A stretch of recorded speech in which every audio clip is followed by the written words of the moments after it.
Assalamualaikum warahmatullahi wabarakatuh.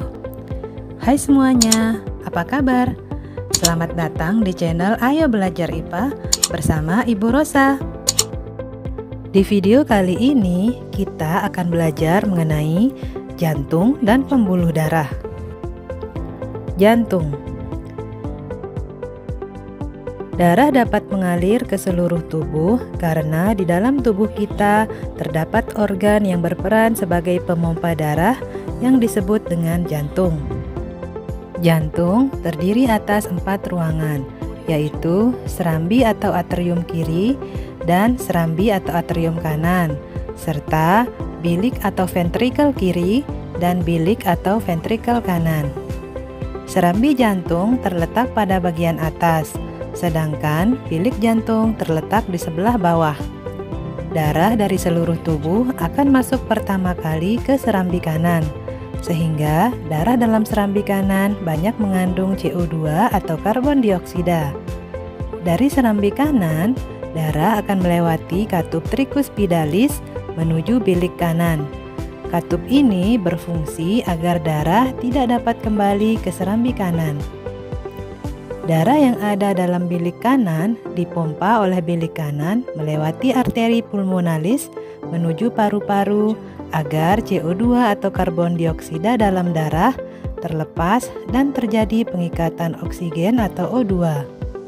Darah dari paru-paru mengalir melalui vena pulmonalis menuju serambi kiri, sehingga darah dalam serambi kiri banyak mengandung O2 atau oksigen.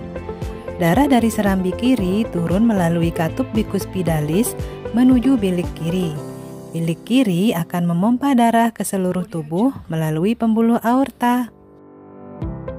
Karena bekerja lebih keras untuk memompa darah ke seluruh tubuh, maka dinding bilik kiri lebih tebal dibandingkan bagian jantung yang lainnya. Pembuluh darah. Pembuluh darah dapat dibedakan menjadi 3, yaitu pembuluh nadi atau arteri, pembuluh balik atau vena, dan pembuluh kapiler. Arteri merupakan pembuluh darah yang mengalirkan darah keluar jantung, sedangkan vena mengalirkan darah masuk ke dalam jantung. Arteri berisi darah yang mengandung oksigen, kecuali pembuluh arteri pulmonalis. Vena berisi darah yang banyak mengandung karbon dioksida, kecuali vena pulmonalis. Ujung arteri dan vena bercabang-cabang menjadi pembuluh-pembuluh kecil yang disebut pembuluh kapiler. Pada pembuluh kapiler inilah terjadi pertukaran gas oksigen dengan gas karbon dioksida antara darah dengan jaringan tubuh. Tahukah kamu perbedaan antara pembuluh arteri dan vena? Untuk mengetahuinya, perhatikan tabel berikut ini.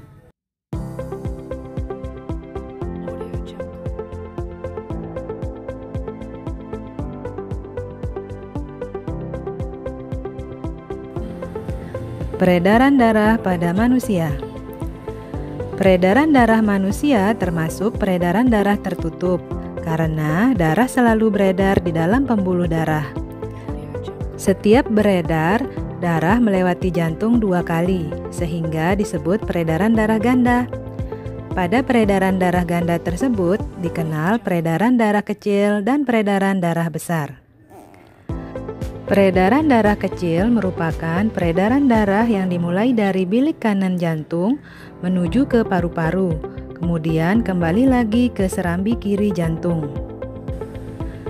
Peredaran darah besar adalah peredaran darah dari bilik kiri jantung ke seluruh tubuh, kemudian kembali lagi ke serambi kanan jantung. Frekuensi denyut jantung. Ada beberapa faktor yang mempengaruhi frekuensi denyut jantung. 1. Kegiatan atau aktivitas tubuh. Orang yang melakukan aktivitas memerlukan lebih banyak sumber energi berupa glukosa dan oksigen dibandingkan dengan orang yang tidak melakukan aktivitas seperti duduk santai atau tiduran. Untuk memenuhi kebutuhan sumber energi dan oksigen tersebut, jantung harus memompa darah lebih cepat. 2. Jenis kelamin. Pada umumnya, perempuan memiliki frekuensi denyut jantung yang lebih tinggi daripada laki-laki. Pada kondisi normal, denyut jantung perempuan berkisar antara 72 sampai 80 denyutan per menit. Sedangkan denyut jantung laki-laki berkisar antara 64 sampai 72 denyutan per menit. 3. Suhu tubuh.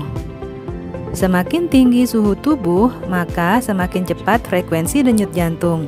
Hal ini terjadi karena adanya peningkatan proses metabolisme sehingga diperlukan peningkatan pasokan oksigen dan pengeluaran karbon dioksida.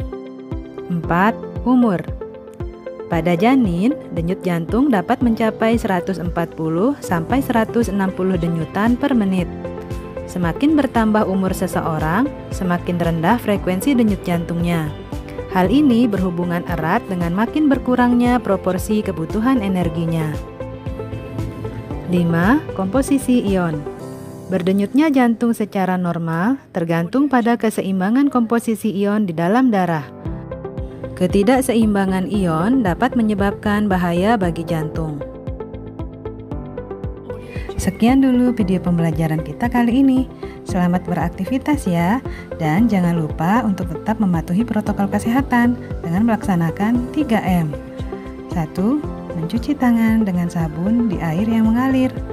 2. Menggunakan masker. Yang ketiga, menjaga jarak dan menghindari kerumunan. Sampai jumpa lagi. Assalamualaikum warahmatullahi wabarakatuh.